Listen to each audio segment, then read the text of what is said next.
Taigín agus Bran. Buchail beag óg is taigín. Tá cuileánaige agus is mór an sport an vertical. Bran an tanam atá an gulán. Sin é an tanam a bhí an ngair bra a bhí ag fionn macúil. Tá cionn mór ag taigín agus ag Bran a chéile.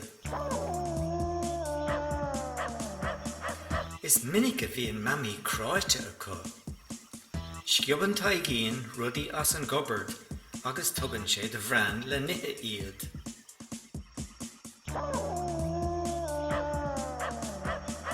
Bíonn Bran é githe agus é githe nó go mbíonn sé lán go smaoig. Tá gcuile th báirige. Sciub taigín cnámh mór feola as an gobard inné. Hastig an eol sin ó mamí a gcóir an té. Thug taigín an cnámh de bhrean sa ghardín. Dit Bran a chóthain den eol. Is dóilm gur rith taigín féin cuid dí. An sin dhéanaidir Paul I leaban am lá agus chuiridir an cnámh siasán. De bhrisidir Crown Rose I leaban am lá.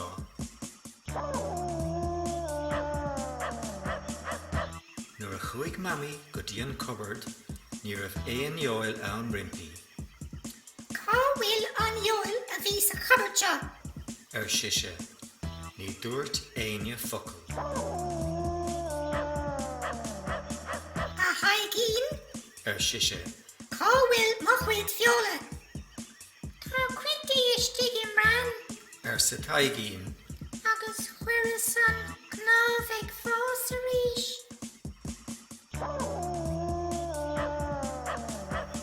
Nuair a chonig mamí an Crown Rose briste, bhí sí an buile.